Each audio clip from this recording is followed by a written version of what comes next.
Bays, welcome back to my channel. If this is your first time joining me, my name is Ofente and I am your book bae. Your book bae is once again in the building with another video, and today we are reviewing this book, Dream Count by Chimamanda Ngozi Adichie. So if you haven't already, please do subscribe to my channel. Please don't mind the dogs.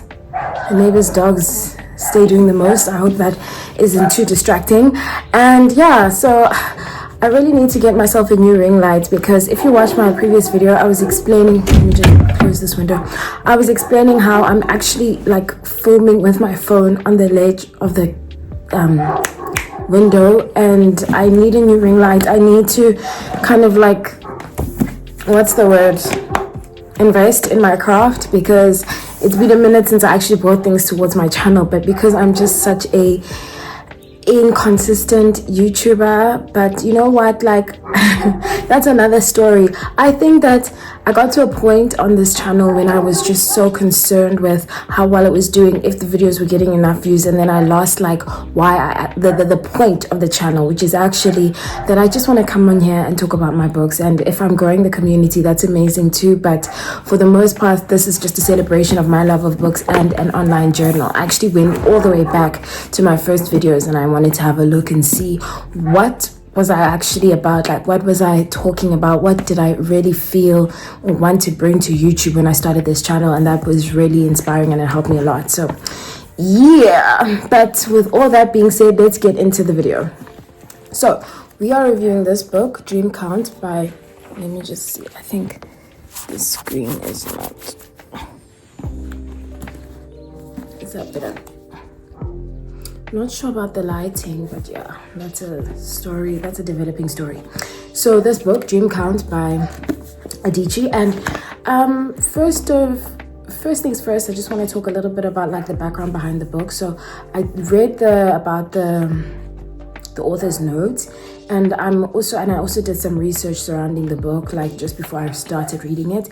And the book actually took Adichie 10 years to write. So I know that Adichie is quite a controversial character, and a lot of people were on social media discussing why it's problematic that so many people are reading this book and supporting her and like, what's the word, promoting the book. And I thought like, and I know she's quite a contentious figure because she shared a lot of problematic views on her platforms and in like her speeches and things that she's done about transgender people. And yeah, I honestly, for me, it's difficult to really speak on those matters because I don't have that lived experience, but I am an ally. But then I know that some people called into question like our allyship when it comes to Chimamanda, because we are supporting her by buying her book and reading her book, but we call ourselves allies. So I think that it's something that I had to think about. It's something that I had to reflect on, and I felt like yeah, that was probably problematic, you know. Unfortunately for us as booktubers or reviewers, we are not necessarily supporting the book. We are giving the audience members what they want. So you guys ask us, you guys count on us to read the current books and to read and to find out what's happening. And although the people who are writing these books are contentious figures, it's tricky, because at what point do we separate what our viewers and our fellow people in the community are engaging with and asking for from what somebody has done? And I don't know, but you know what, I don't really have much to say on the matter. So in terms of the book itself, now from my problematic fave, she is problematic, and I definitely agree with that much. The book is basically about 4 women, and it chronicles their journey where they kind of searching for love, you know. So that's the thread that joins all the 4 women, and then they're all friends. So we've got now I've forgotten the characters because I've read this such a long time ago. We've got Omilogo, we've got let's start at the beginning. The main protagonist that kind of is the person who brings everyone together. Her name is Chiamaka, but she goes by Chia in the book. So it's Chia, Zikora, Omilogo, and Gadi Otowu. Gadi. I'll call her Gadi because I don't know if I'm not. Please, guys, forgive me for not saying your names right. I sound like a white woman, but I apologize. The book, it's not written in chronological order, so it's basically like thought-based, like, okay, this is the chapter and this is the thought that's leading to it. So it's kind of like a stream of consciousness that someone is just recollecting like things based on conversations that they've had, and then in the omniscient voice, so we do get to hear what each character is thinking, how they feel about certain things, and the tone, it varies from different authors, but it's quite conversational. It's quite, I don't know, it's tangible. I guess it depends because each narrator in the story has their own personality, so that will also influence how they express themselves. But it's personal.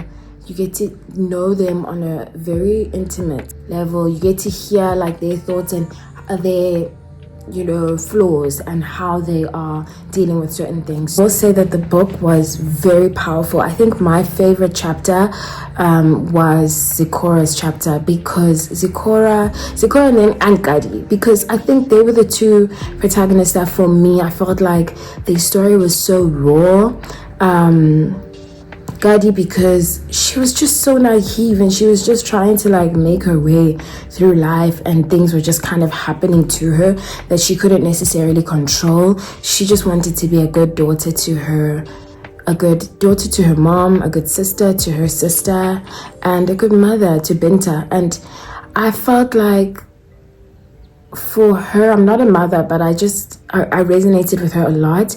And then Zikora also, when she was sharing a lot about her relationship with her mother and how it was strained, and how she was a child she wasn't born into a polygamous marriage, but her mother was the first wife, and then her father ended up taking a second wife.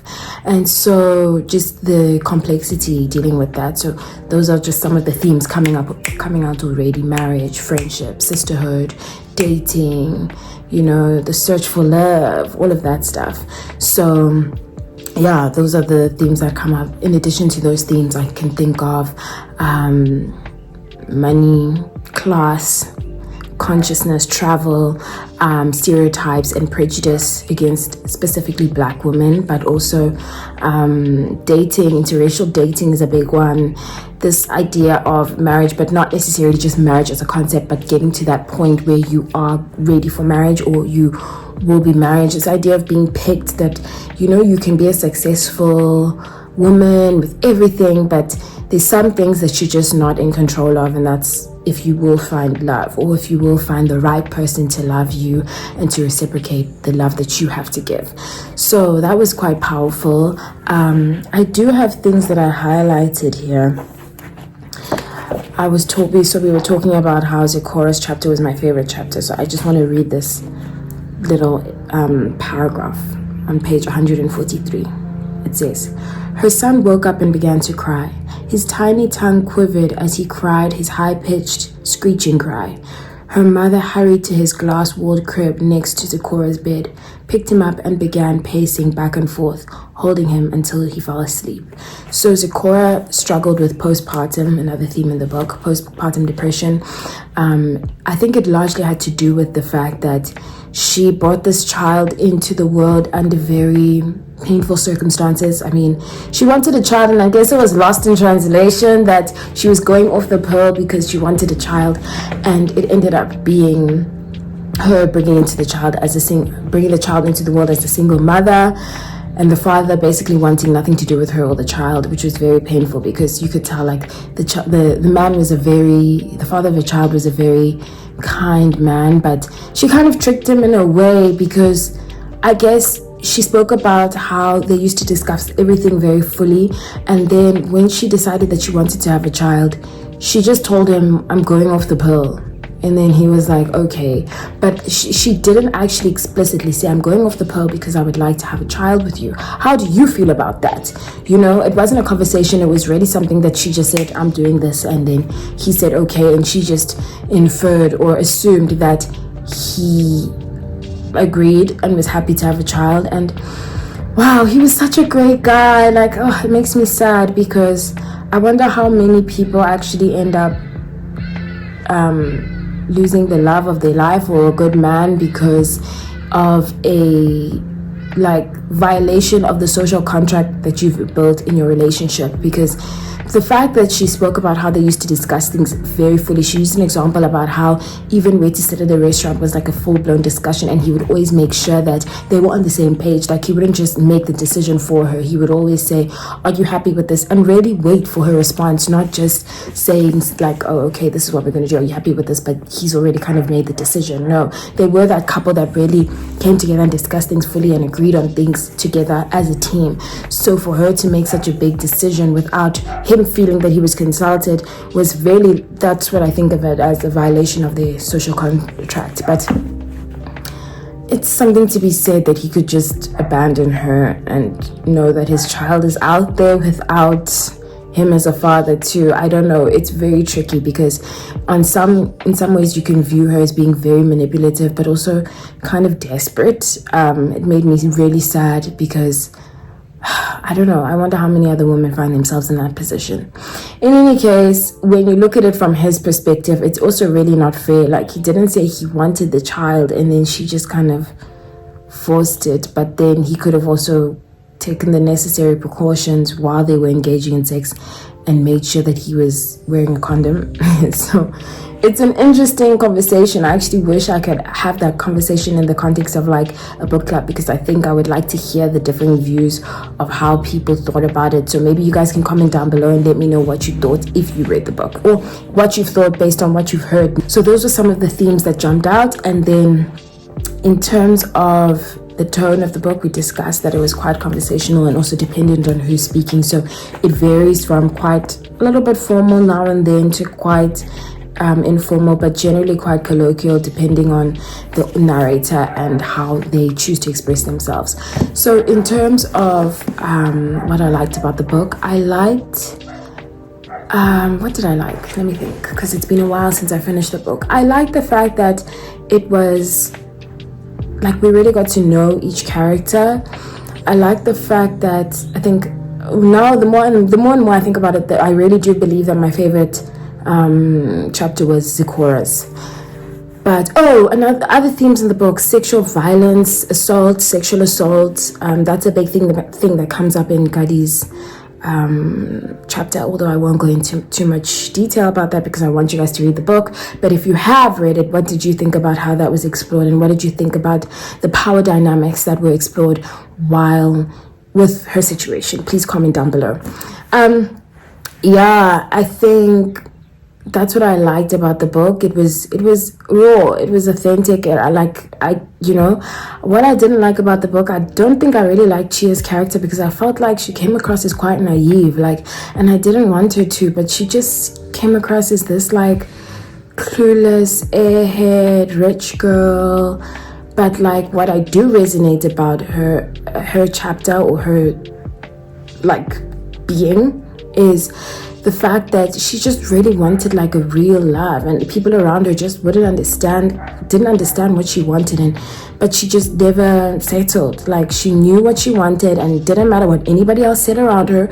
She just knew what she wanted. So I was like, yes, queen, like, power to you, because there's so many things in life when people will just kind of want to dissuade you or project on you. But at the end of the day, you have to live with that decision. Like, imagine choosing a partner based on what everybody else says, and then you secretly or low-key know that this person is not the right person for you, and you're the one who has to go to bed at night thinking, or next to this person, knowing that you chose the wrong person, or you are not happy in the relationship. So honestly, I commend her, because I realized that she would rather be alone than be with the wrong person. And one of her relationships with the American dude, like, for me, I guess everybody kind of has that. Okay, maybe not everybody, let me not generalize, but generally people often have that toxic relationship when they kind of like, I would rather be alone than be with the wrong person, because that just shows you that, hey, this is just not for me. I'm okay with just being in my single person era. But I like that about her character. Let me say what I like about each character. So Cora's character, I like the fact that she kind of got to see her mom as a real person. I think through her pregnancy and understanding the story behind, like the law behind her parents' marriage and what was actually going on, why her father ended up taking the second wife, what her mother's thinking was surrounding that. That was powerful. So I like that about her chapter and her as a character, that she was able to humanize her mom. And it's sad that it took so long, because a lot of these, I think all these women are in their 40s. I'm just not sure about Gadi, but I know all the other three are in their 40s. So, yeah. And then in terms of Omilogo's character, I didn't like Omilogo. Like, I don't know if there's... Let me just see. There's nothing about Omilogo for me that was just... Yeah, she's just not my fave, hey? But I think that the author missed a unique example to explore like a queer relationship. I think she hinted at it with Hosa and Umidigo. Umidigo is Umidigo's friend, but she never really like went there. Like, she was just kind of like, you know, subtly throwing those bones that, you know, she would get jealous. She had, you know, a certain, like, they just had like a certain rapport that was not necessarily what friends do, you know. So I wish she had explored that a little bit more. Although when I spoke about that on my Instagram, I got a lot of backlash, people telling me that she's the last person to speak about that. So yeah, granted, I'm like, I don't have that lived experience to really, you know, posit what I feel about the matter. But yeah. And then that's all the characters. So I didn't really like anything about Omilogo. Like, I think she's whack. She's that character that I just felt like, okay, like, what's the point of this person? Okay, men love her. She's got commitment issues. She's always self-sabotaging. Like, it was giving like Mary Jane being Mary Jane, for those of you who have watched it, like that trope of this like super successful woman who can never find a man. And I just hate that. And I think maybe throughout the book, that's something that I didn't like, that it's just furthering this baby tongue, I don't want to say trope, but like this thing, or this rhetoric that successful women can never find love. And if you're a successful woman and you do want to find love, particularly black women, right? If you want to be a successful black woman, you have to settle, like Tyler Perry vibes. And I just hated that, because like, can we have some representation, please, about like loving, happy, healthy relationships, you know? I mean, obviously relationships are not easy, but I'm just so tired of like the suffering that always comes with black successful women and their marriages, or they, you know, it's just boring. Like, it's really boring. And I would hope that authors and black people who are writing black stories about other black people would understand the power that they have to shape that narrative, and to just, you know, we've seen that enough. We see it all the time. Reality TV, movies, series, it's just boring. Like the whole Olivia and Fitz thing, it's just tiring. I'm feeling some type of way because I'm rewatching Scandal or The Fixer, but in any case, that's just how I felt about that. Like throughout the book, like, okay, so they're successful and they're rich and they're beautiful, but they can't get a man. Why? Because they're black women. Are they not deserving of love? Are they not worthy? I don't know. Like, I don't know.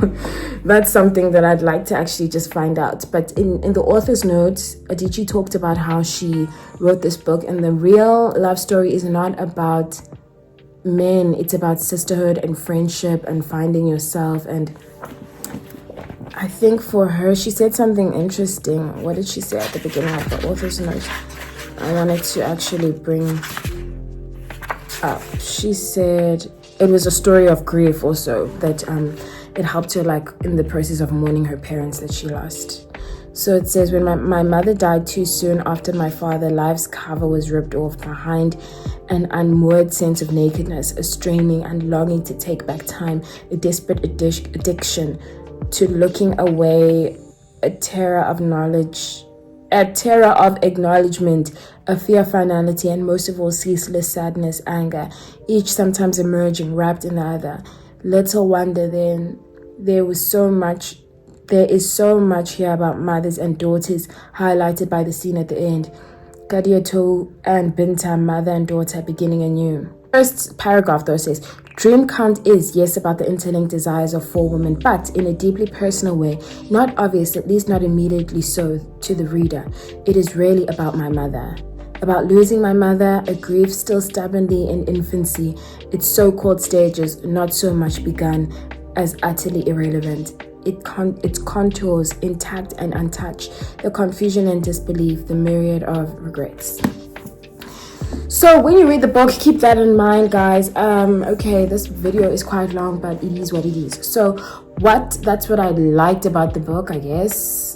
Now that I think about it, I don't think it's her best novel, I don't know. But what I didn't like about the book, like I said, I just felt like, okay, I just discussed that like in full, like the rhetoric surrounding black women and black successful women, not ending up with the Prince Charming, if that's even real, I don't know, but just always having to settle in somewhere. I hate that. And what else didn't I like? I didn't like Umbilogo's character. Like, I'm still trying to figure out, like, what was the point of her? Like, for me, she was just a filler character, and she really just didn't have to have a chapter. Personally, I would have loved to have heard more about Takora and Gadi, maybe Chia a little bit more.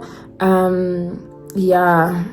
And what else? Oh yeah, so it's clear that she is the main protagonist because she's the only protagonist that has 2 chapters, but still, like, I'm not quite sure what was the point of her last chapter as well.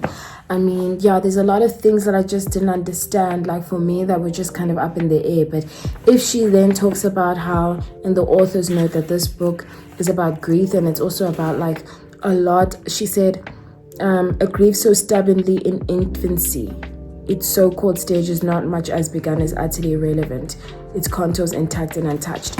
So that links then to why, like, I felt like some of the stories were not fully developed, because she's still in that process of, like, the grief and processing that grief. So yeah, but all in all, I would give the book 6.5 out of 10. Yeah, you know.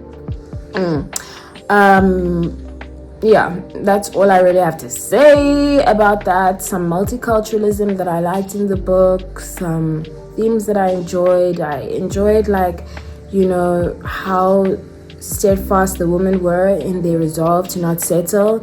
That was powerful. But I hated that in their resolve to not settle, why was it taking them so long? Maybe that was the exploration, that fear that some women have, that, oh, you're in your 40s and you're not married, oh, you're a failure, oh, you're blah, blah, blah. All of that stuff that we keep hearing, blah blah blah. Okay, we get it.